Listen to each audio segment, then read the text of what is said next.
Gopalganj Bailey bridge ভেঙে পড়ে বালুবাহী truck, easy bike ও bicycle খালে পড়ে অন্তত 5 জন আহত হয়েছেন। সকাল 8টার দিকে শহরের পাঁচুরিয়া এলাকায় এই দুর্ঘটনা ঘটে। প্রত্যক্ষদর্শীরা জানায়, বালু ভর্তি ট্রাকটি শহরের দিক থেকে ঘোনাপাড়ার দিকে যাচ্ছিল। শহরের পাঁচুরিয়া এলাকায় বেইলি ব্রিজটি পার হবার সময় ব্রিজটি ভেঙে ট্রাকটি খালের পানিতে পড়ে যায়। এ সময় যাত্রীবাহী ইজিবাইক এবং বাইসাইকেলও ছিটকে খালের পানিতে পড়ে যায়। এতে চালক ও ইজিবাইক আরোহী সহ অন্তত 5 জন আহত হয়েছে। তাদের উদ্ধার করে স্থানীয় হাসপাতালে চিকিৎসা দেওয়া হচ্ছে। বৃষ্টি ভেঙে যাওয়ায় যোগাযোগ ব্যবস্থা স্থবির হয়ে পড়েছে জেলা শহরের সঙ্গে। ফলে চরম ভোগান্তিতে পড়েছেন হাজারো মানুষ। দ্রুত যোগাযোগ ব্যবস্থা সচলের পাশাপাশি একটি স্থায়ী ও নিরাপদ সেতু নির্মাণের দাবি স্থানীয়দের।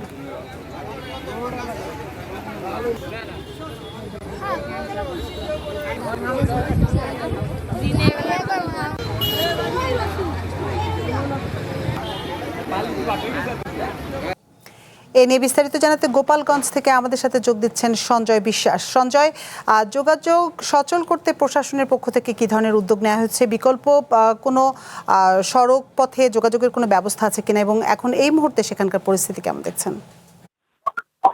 আতিফা, আপনাকে ধন্যবাদ। গোপালগঞ্জের পাচুরিয়া এলাকায় যে ব্রিজটি আসলে ভেঙে গেছে, বেইলি ব্রিজ, এটি মূলত গোপালগঞ্জের শহরের মূল সড়ক।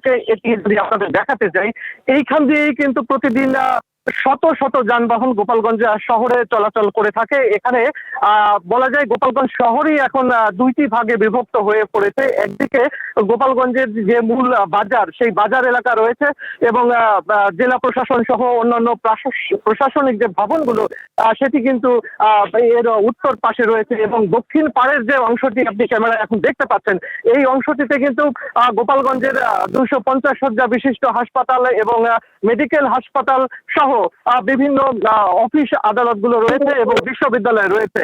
তো এই জায়গায় দেখা যাচ্ছে কি যে যোগাযোগ ব্যবস্থার বিকল্প তেমন কোনো ব্যবস্থা নেই। অনেক দূর ঘুরে মানুষকে কিন্তু এখানে যাওয়া আসা করতে হচ্ছে, এবং বিশেষ করে চিকিৎসা, শিক্ষা এবং বাজারের দৈনন্দিন যে কার্যক্রমগুলো মানুষের কিন্তু ব্যাপকভাবে ব্যাহত হচ্ছে। তো আপনাদেরকে বলতে চাই যে এখনো পর্যন্ত প্রশাসনের উদ্যোগ থেকে এবং সড়ক বিভাগের পক্ষ থেকে দৃশ্যমান কোনো অগ্রগতি এখানে কিন্তু আমরা দেখতে পাইনি। তো সে কারণে আমরা বলতে চাই যে প্রায় 9 ঘন্টা পেরিয়ে গেছে, এখনো পর্যন্ত দৃশ্যমান কোনো অগ্রগতি এখানে নেই। তবে সড়ক বিভাগের পক্ষ থেকে আমাদের বলা হয়েছে 2 দিনের মধ্যে চলাচল স্বাভাবিক করার জন্য ওনারা প্রয়োজনীয় উদ্যোগ নিয়েছেন। এটি ছিল গোপালগঞ্জ থেকে আমার কাছে সর্বশেষ। সঞ্জয় বিশ্বাস, আপনাকে অসংখ্য ধন্যবাদ আমাদের সাথে যোগ দেবার জন্য।